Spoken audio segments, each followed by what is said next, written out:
রাসূল সাল্লাল্লাহু আলাইহি ওয়াসাল্লাম শ্রেষ্ঠ নবী হওয়া সত্ত্বেও তার উপরে জাদুর প্রভাব পড়েছে, এটা কি স্বাভাবিক? হ্যাঁ, অবশ্যই স্বাভাবিক। আর দুনিয়া বিল ওয়াসাইল লা বিল ফাজাইল, আরবিতে একটা প্রবাদ আছে, দুনিয়া তার সিস্টেমে চলবে। আপনি ওষুধ খাবেন ভালো হবেন, ওষুধ খাবেন না ভালো হবেন না। আপনি অসাবধানতা থাকবেন, আপনি অসুস্থ হবেন, সাবধান হবেন, অসুস্থ হবেন না। কোরআনে ইব্রাহিম আলাইহিস সালাম এক কঠিন আদব শিখিয়েছেন আমাদেরকে। আপনারা সবাই আয়াতগুলো অলরেডি তারাবিতে পড়া হয়ে গেছে, আপনারা জানেন।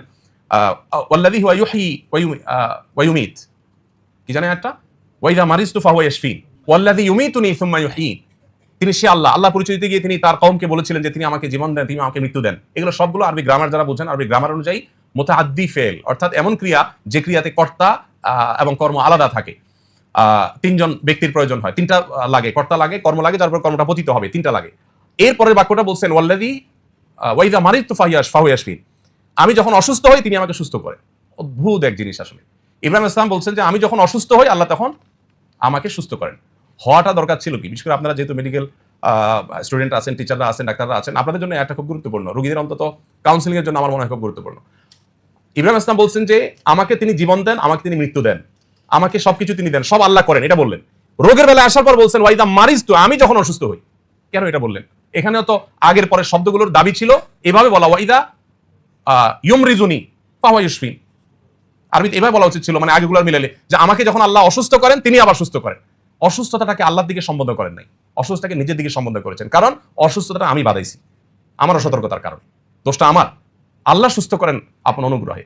এখানে আল্লাহর সাথে যেমন শিষ্টাচারের ব্যাপার আছে, তেমনি ভাবে নিজের সাবধানতার ব্যাপার আছে। এই জন্য রাসূল আকরাম সাল্লাল্লাহু আলাইহি সাল্লাম বা আমাদের কাউকে যদি জাদু আপনার কোনোভাবে এফেক্ট করে, তো প্রথম কথা হলো যে দুনিয়াতে কোনো কারণে এই এফেক্ট হওয়াটা এটা নবুয়তের শানের কোনো খেলাফ না। তবে হ্যাঁ, এটাও ঠিক যে রাসূল আকরাম সাল্লাল্লাহু আলাইহি সাল্লামের এই জাদুগ্রস্ত হওয়ার ঘটনা দ্বারা কিন্তু আমরা সূরা ফালাক নাস পেয়েছি, জাদু থেকে মুক্তির উপায় পেয়েছি। এটা যদি না হতো হয়তো আমরা উপায় জানতাম না। আল্লাহ তাআলা এটা তার নবীর মাধ্যমে ঘটিয়েছেন আমাদেরকে সমাধান দেওয়ার জন্য। বাংলাদেশে যখন 27 রমজান, অন্যান্য দেশে 28 রমজান। এখন প্রশ্ন হলো আল্লাহ তাআলা কি এক এক দেশের জন্য এক এক রাতকে শবে কদর হিসেবে নির্ধারণ করবেন? হ্যাঁ, অবশ্যই। এক এক দেশে যদি এক এক দিন রমজান শুরু হতে পারে, তাহলে এক এক দেশে এক এক দিন শবে কদর, হোয়াই নট? সমস্যাটা কোথায়? এখন একটা মুশকিল হলো আমরা আল্লাহকে আমাদের মতো ভাবি। আমরা চিন্তা করি শবে কদরে আল্লাহ দুনিয়ার আসমানে নেমে আসেন। এখন বাংলাদেশের শবে কদর আজকে রাত্রে, সৌদি আরবে কালকে, তাহলে আল্লাহ আজকে নামে আসলে কালকে আবার ওখানে নামবেন? মানে ব্যাপারটা আমরা আমাদের মতো করে ভাবি যে আমি এখন এখানে থাকলে, এখন ইবনে সিনা আছি, তাহলে আমি এই মুহূর্তে তো আরেক জায়গায় নাই।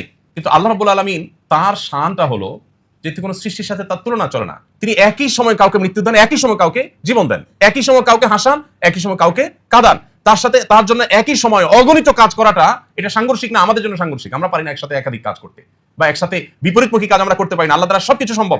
বিধায় আল্লাহকে আমরা আমাদের মতো করে যখন ভাববো, তখন অবশ্যই আমরা অনেক উত্তর খুঁজে পাবো না। কিন্তু যখন আমরা এটা জানবো যে আল্লাহ তো স্রষ্টা, তিনি তো সৃষ্টি না। যেমন একটা কমন প্রশ্ন নাস্তিকদের থাকে যে সবাইকে আল্লাহ সৃষ্টি করছেন, আল্লাহকে কে সৃষ্টি করছে? এটা কমন প্রশ্ন না?